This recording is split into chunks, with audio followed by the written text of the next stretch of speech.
Hello everyone. देखो, हम लोग ऑप्टिक्स अपना डिस्कस कर रहे थे और ऑप्टिक्स वाले पूरे पोर्शन में हमने आपको नॉर्मल सारी चीज़ें बता दी कि लाइट क्या है, प्रकाश का अपवर्तन क्या होता है, परावर्तन क्या है, उसकी क्या क्या प्रॉपर्टी होती है। उन सब के बारे में हम लोगों ने बहुत अच्छे से डिस्कस कर लिया था। ठीक। अब अगर मैं आपसे कहूँ कि जो भी चीज़ें हमको पढ़नी है उसमें तीन रूल जो है वो लगेंगे। ठीक। एक को बोलेंगे अपन प्रकाश का अपवर्तन का, या एक को बोलेंगे हम लोग प्रकाश के परावर्तन का। ठीक। तो पहले आप समझ लो कि दर्पण, आपने कहा भाई ऐसा माध्यम जिससे प्रकाश की जो किरण है वो परावर्तित हो जाती है, और लेंस मतलब माध्यम परिवर्तित होकर किरण एक माध्यम से दूसरे माध्यम में गुजर जाती है। ठीक। तो इनके लिए मैंने अवतल के मतलब कॉनकेव के आपको छह चीजें बता दी थी ना। देखो, देख लेते हैं। जैसे पहला मैंने आपको बताया था कि सर ये है क्या, एक गोलीय पृष्ठ, मतलब गोली का कोई ये पार्ट होगा। अगर मैं यहाँ पर पॉलिश कर दूं, ठीक, तो यहाँ से अगर रे गुजरेगी तो उसका क्या होगा, रिफ्लेक्शन, परावर्तन। तो अगर मैंने आपको बताया ये कि अगर ये ले लो प्रिंसिपल एक्सिस, ये ले लो आप पोल, इसको बोलते हैं सर हम फोकस, इसको बोलते हैं हम सब वक्रता केंद्र बोलते। तो मैंने कहा आप अभी अभी कहाँ पे ये आप अपनी वस्तु को रख लो, तो अभी इनफाइनाइट पर रखो। ठीक। तो अगर इनफाइनाइट पर रखो तो मैंने आपको बताया था कि पैरेलल जो भी किरणें रहती हैं प्रिंसिपल एक्सिस के वो किससे गुजरती हैं, फोकस। ठीक। ऐसे ही सर अगर यहाँ ले लो तो कहाँ से गुजरती है, फोकस। ठीक। तो बताओ, बहुत बड़ी इमेज का, तो बहुत बड़े ऑब्जेक्ट का जो इमेज बनी वो कहाँ बनी, बिल्कुल पॉइंट पर बनी। तो ये था हम लोग का पहला, मतलब ये एक पहली चीज थी कि इमेज कहाँ रखी हो, इनफाइनाइट पर। ठीक। अब अगर दूसरी बार में मैंने फिर वही लिया और अब इमेज को मैंने कहाँ रखा, सॉरी ऑब्जेक्ट को कहाँ रखा, तो सर ये है और यहाँ इनफाइनाइट से आर के बीच में मैंने कहीं रखा। ठीक। तो फिर याद करो वही 4 पॉइंट।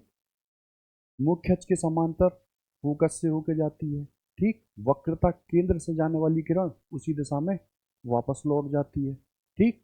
और पोल से जाने वाली जो किरण है वो जिस एंगल पर जाती है उसी पर रिफ्लेक्ट हो जाती है।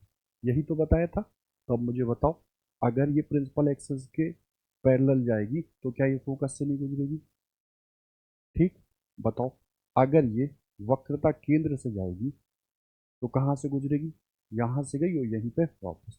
तो अगर मैं इसको ओ ओ डैश ले लूँ मतलब ऑब्जेक्ट, तो बताओ ये इमेज बनी ना, क्या बनी, आई आई डैश। ठीक।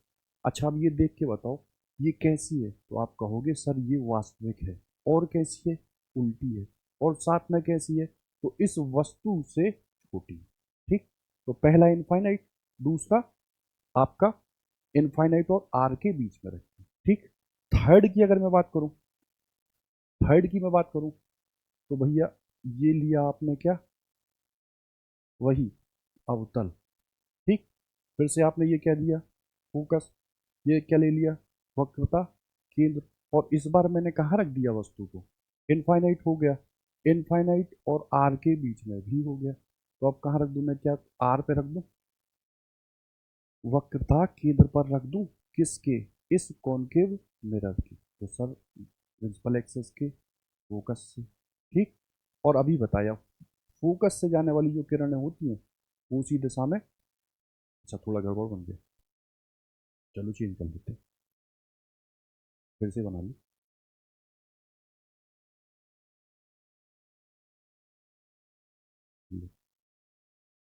ये है फोकस, ये है आर।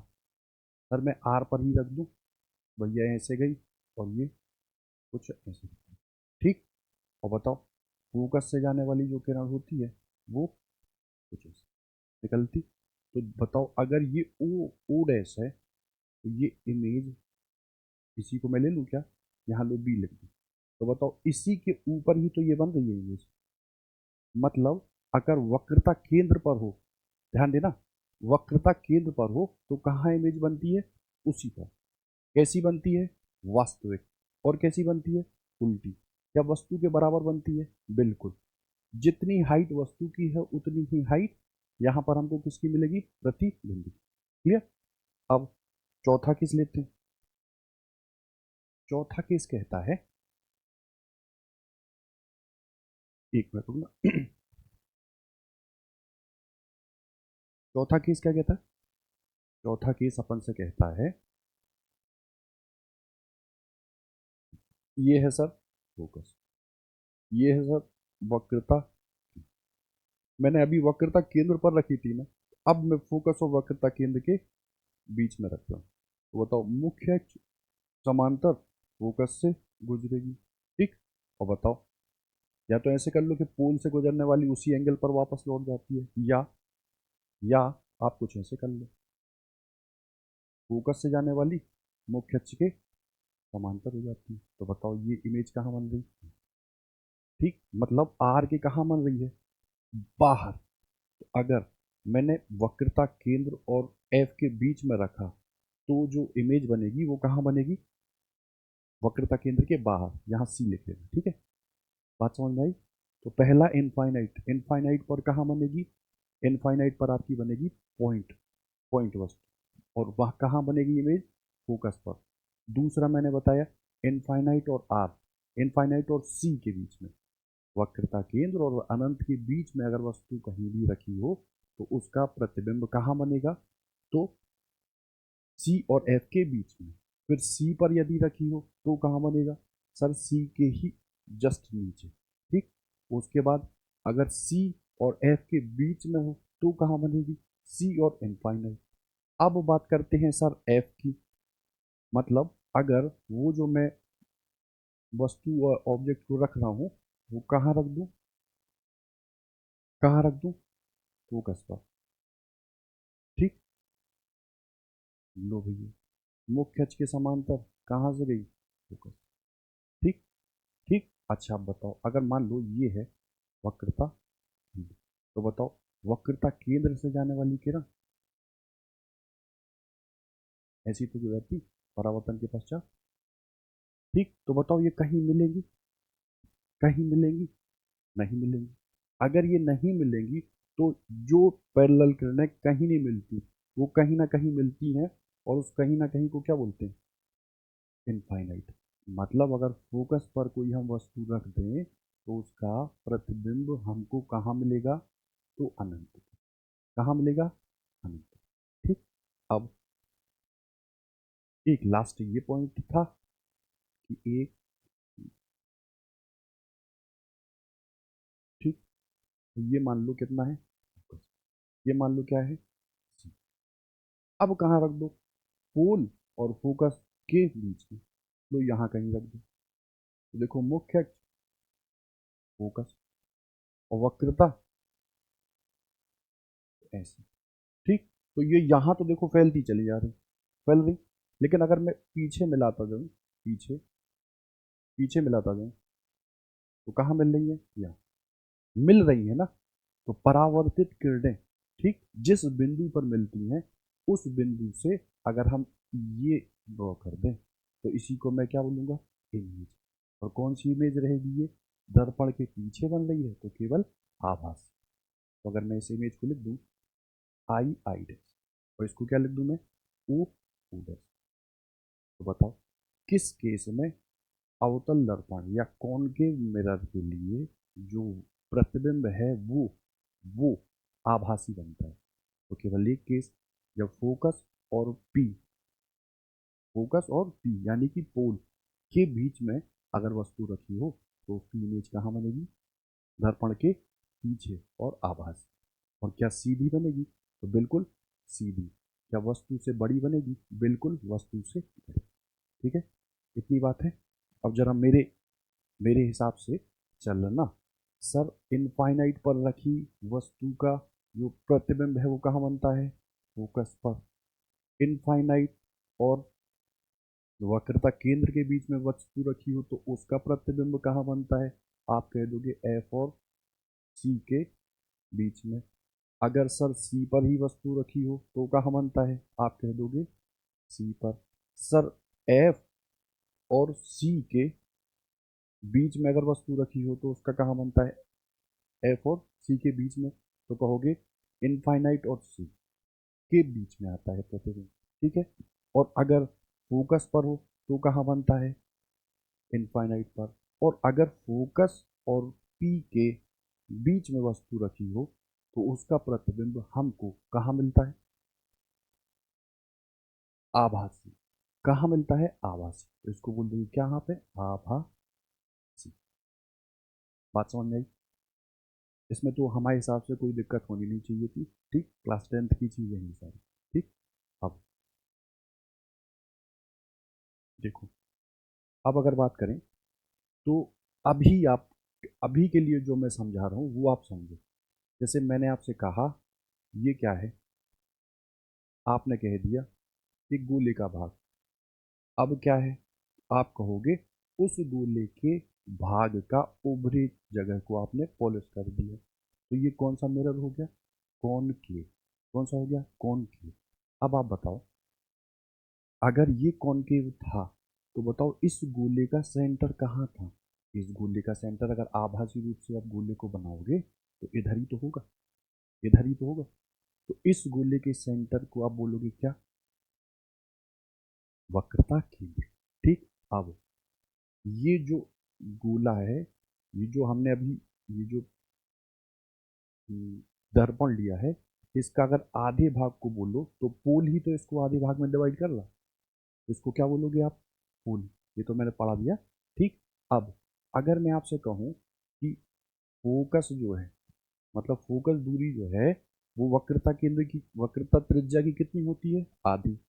पोल से वक्रता केंद्र तक की दूरी को हम क्या बोलते हैं, वक्रता त्रिज्या। उसको किससे दिखाते हैं, आर से। पोल से फोकस तक की दूरी को हम क्या बोलते हैं, फोकस दूरी। इसको बोलते हैं फोकस बिंदु और इसको बोलते हैं फोकस दूरी।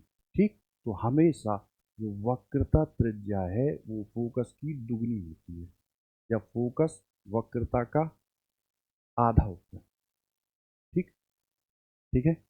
हमको ये समझाना था आपको कि अगर मैं ये एक दर्पण ले लूं तो अगर मैं बात करूं ये, तो पोल के ये किस किस तरफ है, लेफ्ट तरफ। तो यहाँ वक्रता त्रिज्या को मैं क्या लूंगा, नेगेटिव। अगर मैं तुमसे कह दूं ये है फोकस, तो पोल के ये फोकस किस तरफ है, लेफ्ट तरफ।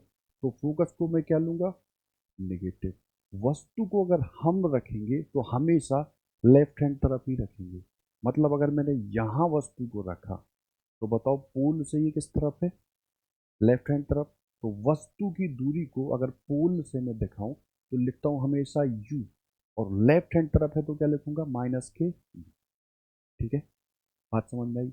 अब अभी हाल जब मैंने इमेजेस बनाई थी तो बताओ ये इमेज जो है, ये पोल से अगर इधर तक दूरी, हमेशा हम किसको डोनेट करेंगे, v से। तो पोल से ये दूरी कितनी थी, लेफ्ट हैंड तरफ। मतलब मैं v को हमेशा क्या लिखूंगा, माइनस के v। मतलब पोल के, अभी समझना, अभी मैं रे गिरा नहीं रहा हूँ ना रे की डिस्कस कर रहा हूँ। बस इतना समझो कि पोल है और पोल से लेफ्ट हैंड तरफ हम यू लें, हम वी लें, हम सी लें, हम एफ लें। वस्तु की दूरी यू, प्रतिबिंब की दूरी वी, फोकस की दूरी एफ, और वक्रता त्रिज्या की दूरी आर। ये सब यदि लेफ्ट हैंड तरफ है तो हम उनको क्या लेंगे, उनको हम क्या लेंगे, माइनस।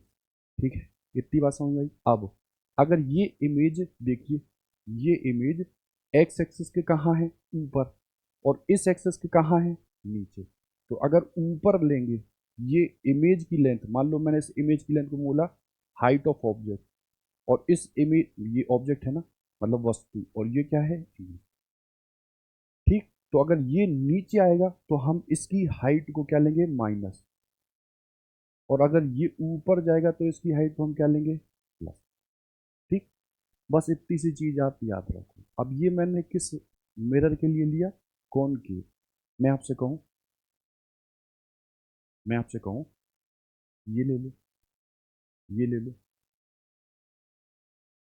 ठीक। तो मुझे बताओ ये किस गोले का भाग है, इसी गोले का तो है, ठीक। ये गोला कुछ इधर ऐसे बन रहा होगा ना, तो इसके लिए फोकस भी किधर ही होगा, इधर। और आप कहो सी किधर होगा, इधर। तो बताओ इसके लिए फोकस दूरी क्या होगी, आप कहोगे पोल से पॉजिटिव दिशा में है तो क्या होगी, पॉजिटिव। आप कहोगे सी इस पोल से किस दिशा में, राइट दिशा में, तो ये भी क्या होगी, पॉजिटिव, ठीक। आपसे कहा ये वस्तु मैंने यहाँ रख दी, तो पोल से ये वस्तु लेफ्ट हैंड साइड में है, तो इसको मैं क्या लूँगा, माइनस के लिए, ठीक।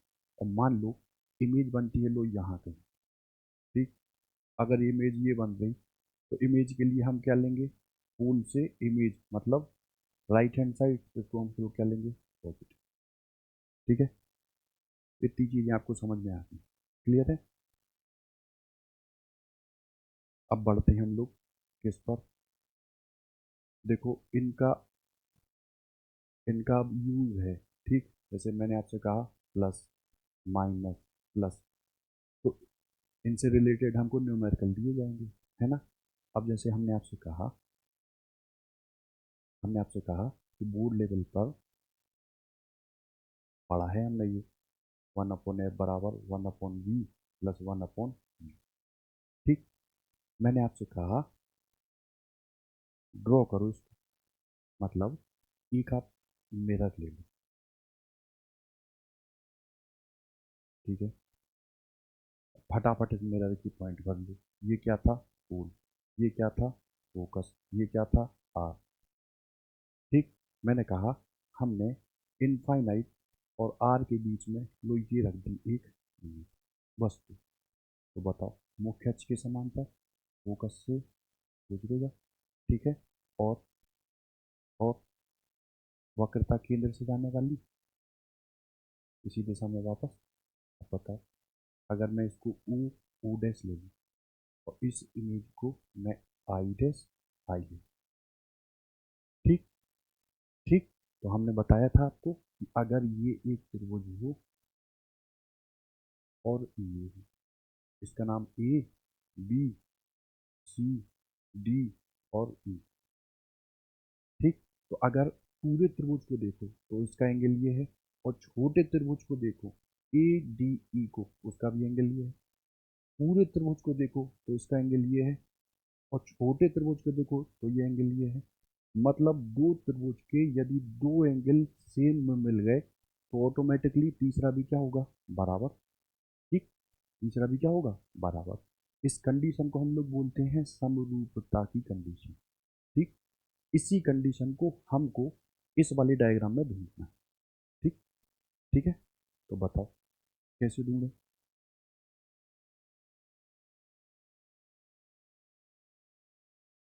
कैसे ढूंढे। तो कुछ मत करो आप, पहले आप ऑब्जेक्ट ले लो, ठीक। ऑब्जेक्ट यानी वस्तु, और वस्तु की जो दूरी है वो सेंटर से ले लो, किससे, वक्रता केंद्र से। मैं आर बना दे रहा हूँ यहाँ पे, सी होता है, ठीक, सी, ठीक। तो बताओ ट्रायंगल अगर मैं लूँ कौन सा, ओ डैश ओ सी, पहला ओ डैश ओ सी, और और और त्रिभुज कौन सा ले लूँ, आई,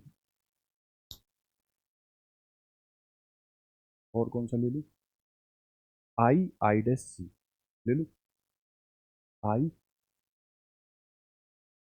आई आई डैश। अगर ये मैंने दो त्रिभुज लिए तो मुझे देख के बताओ क्या ये एंगल इस एंगल के बराबर है। अब क्या ये 90 इस 90 के बराबर है, तो तीसरा एंगल ऑटोमेटिकली क्या हो जाएगा, बराबर, ठीक। इस कंडीशन में हम दोनों ट्रायंगल के टेन को लेते हैं, ठीक, टेन थीटा को, और टेन थीटा क्या होता है, परपेंडिकुलर अपॉन बेस, लंब बटे आधार। अब टेन को ही ना लो, आप क्या करो कि पहले वाले त्रिभुज का क्या ले लो, क्या ले लो, परपेंडिकुलर, और दूसरे का भी क्या ले लो, परपेंडिकुलर, ठीक। तो बताओ अगर मैंने पहले वाले का परपेंडिकुलर लिया तो वो क्या आया, ओ डैश ओ, और दूसरे का परपेंडिकुलर लिया तो क्या आया, आई डैश आई, ठीक, बराबर दूसरे वाले का क्या ले लो, सॉरी पहले वाले का क्या ले लो, बेस, बेस क्या है, ओ सी, और पहले वाले का बेस ले लो, दूसरे वाले का बेस ले लो, तो वो क्या है देखो, सी आई, ठीक है, इतनी बात समझ में आई। अब क्या करो, अब एक काम करो, आप देखो यहाँ पर आप ये परपेंडिकुलर खींच, ठीक, अगर मैं इसको नाम दे दूँ एन, इसको नाम दे दूँ एन, इसको दे दूँ ए और इसको दे दूँ बी, ठीक, तो देख के बताओ, आई, आई डैश और एफ, ठीक, और ए, बी और एफ, ये भी तो एक प्रकार से समरूप हुए ना, ये भी तो एक प्रकार से समरूप हुए, क्यों, क्योंकि ये एंगल इसके बराबर, ये 90 तो ये 90, दो बराबर तो तीसरा ऑटोमेटिकली बराबर होगा। अब बताओ इसके लिए, इस त्रिभुज के लिए मैं परपेंडिकुलर ए बी लिख दूं, ठीक, लिख लो यहाँ पर त्रिभुज ए बी, इसको नाम दे दो एफ, ए बी एफ, और त्रिभुज I I dash F, I I dash F में, ठीक, समरूपता की वजह से ए बी अपॉन, इसके लिए परपेंडिकुलर और इसके लिए परपेंडिकुलर क्या है, आई आई डैश, बराबर इसके लिए बेस क्या है, बी एफ, मैं यहाँ लिख दूँ बी एफ, और दूसरे वाले के लिए बेस क्या है, आई एफ। आई होप इतनी बात समझ में आई होगी, ठीक। अब बताओ अगर ए बी को मैं ध्यान से देखूं तो यही देखो यही देखो यही देखो पैरेलल होते हुए देख, कहाँ ओ ओ डैश आ रहा था, तो क्या मैं ए बी को ओ ओ डैश मान लूँ, अगर मैं ए बी को ओ ओ डैश मानूंगा तो फिर यहाँ से ओ ओ डैश और आई डैश बराबर B F upon I F लिख दूँ, ठीक। अब फिर बताओ अगर ये जो मिरर है इसका जो द्वारक है, ठीक, अपर्चर एरिया है वो बहुत छोटा होगा, तो बताओ बी जो है वो पी के बिल्कुल पास में नहीं आ जाएगा, बी बिल्कुल पी के पास में नहीं आ जाएगा, तो अब तुम मुझे बताओ अगर मैं बी एफ लिखना चाहता हूँ, बी एफ, तो क्या मैं उसको पी एफ लिख दूँ, क्योंकि बी तो पी के बिल्कुल पास में है, तो बी एफ की जगह मैं लिख देता हूँ क्या, पी एफ, एग्री। और बताओ, और तो कुछ नहीं, तो लो ये आई एफ इतना लिखो।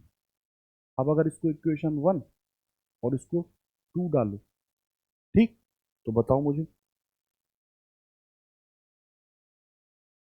मुझे कि देखो ये लेफ्ट हैंड था, ये लेफ्ट हैंड था, दोनों में बराबर था ना, तो मैं यहाँ सीधा लिख दूँ क्या, मैं क्या लिख दूँ, ओ सी अपॉन सी आई बराबर P F upon I F लिख दूँ। अब बताओ ओ सी क्या है, ये है ओ सी, देखो ध्यान से, ये है ओ सी, अगर ओ सी ये है तो इसको क्या मैं, बी बिल्कुल पास में है पी के, तो हम बी को पी ही कंसीडर कर लेंगे, इसको चाहिए, तो बताओ पी से ऑब्जेक्ट तक की दूरी को मैं क्या लिखता हूँ, यू, पी से ऑब्जेक्ट लेफ्ट हैंड तरफ में है तो माइनस लूंगा, पी से ऑब्जेक्ट तक की दूरी को मैं क्या लूंगा, यू, अब यू में से आप पी से सी तक की दूरी को घटा दूं, और पी से सी तक की दूरी को मैं क्या लूंगा, आर, पोल से वक्रता केंद्र तक की दूरी को मैं क्या लेता हूँ, आर, तो क्या मैं यहाँ ओ सी बराबर, क्या मैं यहाँ माइनस के यू, क्योंकि माइनस है पोल के लेफ्ट, और माइनस के सी, ये ओ सी कहाँ गया, ओ सी बराबर P O minus P C, और पी सी, ठीक है ना, तो पी सी की वैल्यू कितनी लिख दूंगा, माइनस के आर, तो यहाँ पे क्या आ जाएगा, माइनस के आर, पोल से सी तक की दूरी, और सी आई, तो भैया ये है सी आई, तो क्या मैं पोल से सी की दूरी को पोल से आई तक की दूरी से घटा दूं, तो पोल से सी तक की दूरी को तो हम भैया माइनस की आर लिखते हैं, और इसको किससे घटा दो, किससे घटा दो, पी आई, और पोल से इमेज तक की दूरी को मैं क्या लेता हूँ, वी, और विद साइन लूंगा तो माइनस के वी बराबर क्या आएगा, पी एफ, पी ये है और एफ ये है, पोल से फोकस तक की दूरी को लेफ्ट हैंड की वजह से लेने पे हम क्या लेंगे, माइनस के एफ, नीचे आई एफ, देखो ये है आई एफ, तो क्या मैं पोल से आई तक की दूरी को पोल से एफ तक की दूरी से घटा दूं, पोल से इमेज तक की दूरी को मैं लूंगा क्या, माइनस के वी, और घटा दूं किससे, तो तुम कहोगे पोल से फोकस तक की दूरी, लेफ्ट हो तो ये क्या हो जाएगा, माइनस के एफ। ठीक, अब इसको देखो,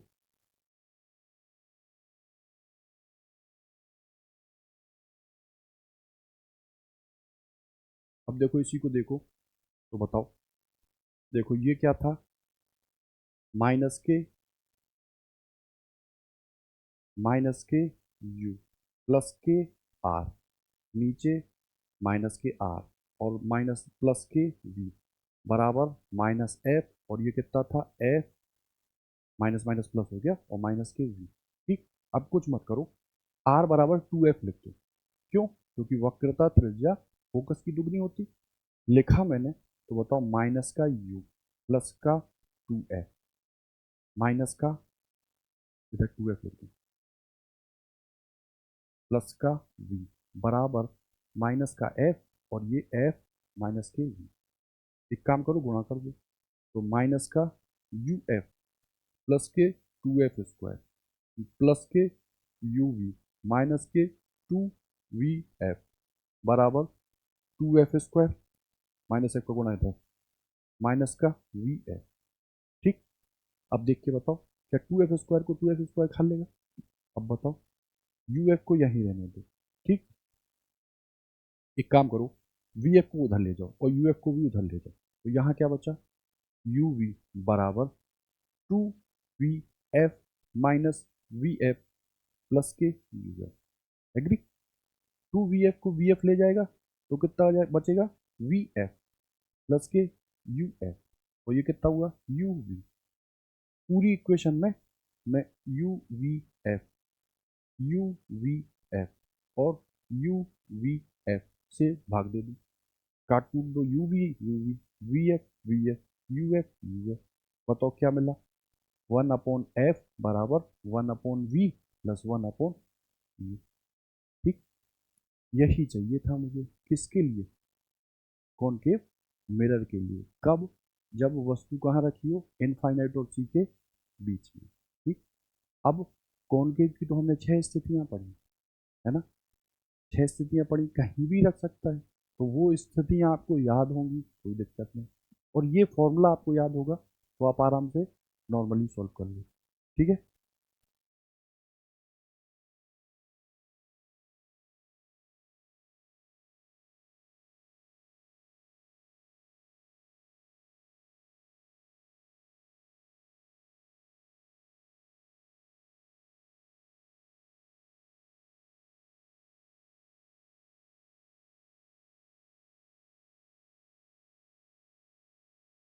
चलो अब एक काम करो, दूसरा केस देख लो फटाफट। ठीक, ये तो आपको पता हो गया ना, देखो कुछ मत करना भाई, सीधा ये ले लेना, ठीक, चुपचाप बना देना, इनफाइनाइट और आर के बीच में, ये सी के बीच में बॉडी को रख देना यहाँ, मुख्य अक्ष के समांतर फोकस से गई, ठीक है, और प्रकाशिक केंद्र से जाने वाली किरण, प्रकाशिक केंद्र तो आगे लेंस में हो गया, वक्रता केंद्र से जाने वाली किरण उसी दिशा में वापस, तो ये इमेज आई आई डैश और ये ओ डैश, कुछ नहीं करना, इस ट्रेंगल में और इस ट्रेंगल में समरूपता लगा देना, और इस ट्रेंगल में और इस ट्रेंगल में समरूपता लगा देना, और नॉर्मल सॉल्व कर लेना with the help of sine convention. ठीक, कोई दिक्कत नहीं होगी। अब अगर मैंने आपसे कहा एक काम करो, आभासी, अगर मुझे आभासी प्रतिबिंब बनाना हो, किससे, कॉनकेव मिरर से, तो कुछ नहीं करो, लो भैया ये फोकस, ये आप यहाँ इनफाइनाइट ले लो, कब बनता था इमेज, आभासी या वर्चुअल कब बनती थी, जब हम ऑब्जेक्ट को फोकस और पोल के बीच में रखते थे, बनती थी, तो बताओ, फिर बना लो यहाँ, ये मुख्य अक्ष के समांतर कहाँ से गई, फोकस। ठीक है, और बताओ